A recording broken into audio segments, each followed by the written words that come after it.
$4.5 billion. That is the staggering sum siphoned from a sovereign wealth fund designed to eradicate poverty and propel a developing nation into the future.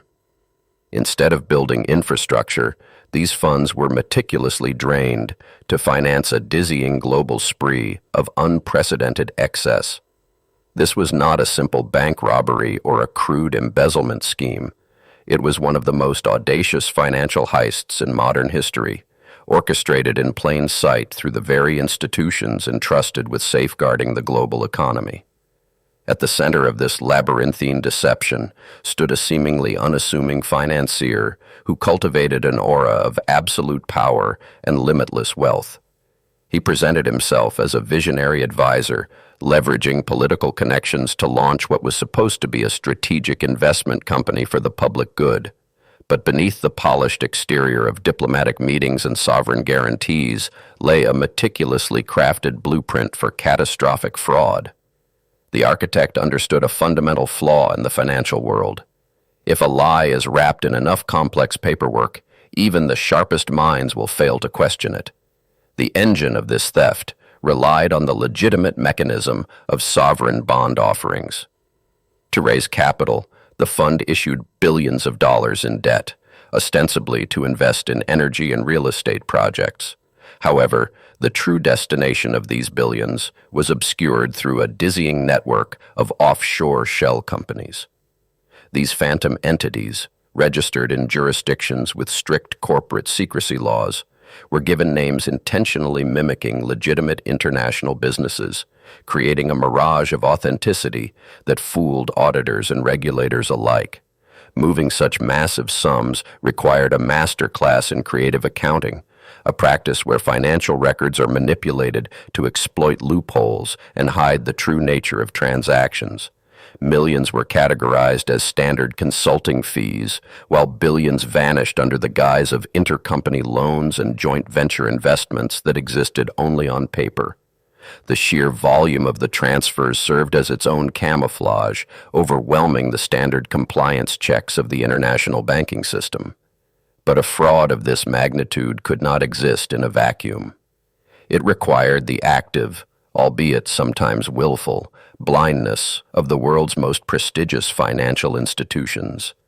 Investment bankers, lured by the promise of astronomical advisory fees, abandoned the rigorous investigative process known as due diligence. They ignored glaring red flags, bypassed internal compliance protocols, and effectively rubber-stamped the issuance of billions in debt, providing the essential credibility needed to legitimize the entire operation. Once washed through the global financial system, the stolen public funds financed a surreal reality of grotesque consumption. Court documents later revealed that billions were diverted to purchase a $250 million superyacht, ultra-luxury real estate in Manhattan and London, and priceless works of art. The money even flowed into Hollywood, funding major motion pictures that ironically depicted tales of financial excess and corruption. It was a brazen display of impunity, fueled by money meant for the citizens of a developing nation. How does an entire ecosystem of highly educated regulators, auditors, and bankers collectively fail to notice a multi-billion-dollar black hole? The answer lies not just in systemic vulnerabilities, but in the psychology of institutional greed. When the fees are high enough and the political connections seem powerful enough, a dangerous cognitive dissonance takes hold.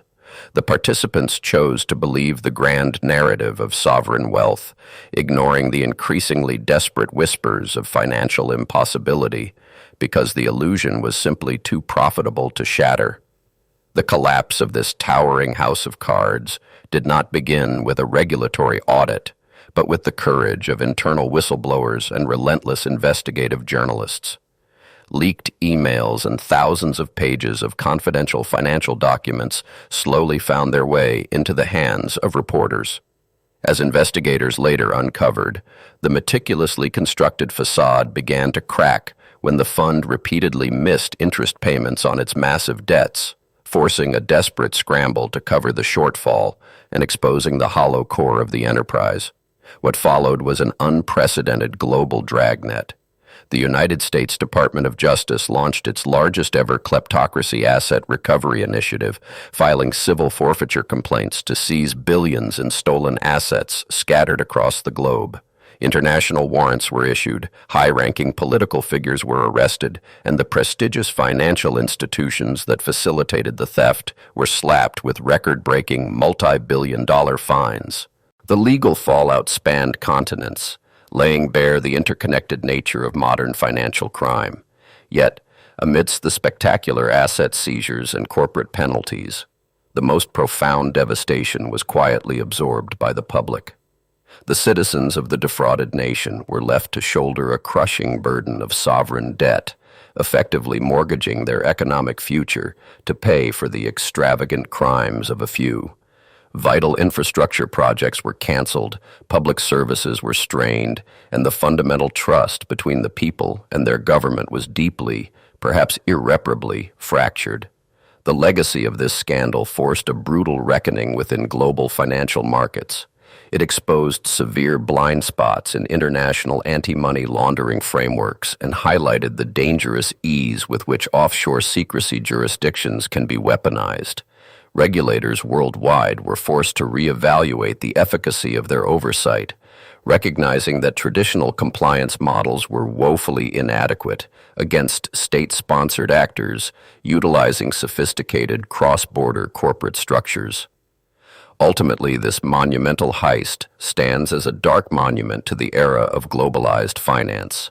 It serves as a chilling reminder that the architecture of modern wealth is only as secure as the integrity of the individuals tasked with guarding it. As long as the global financial system prioritizes the frictionless movement of capital over rigorous transparency, the blueprint for the next multi-billion-dollar deception remains hidden in plain sight, waiting for the next architect bold enough to exploit it.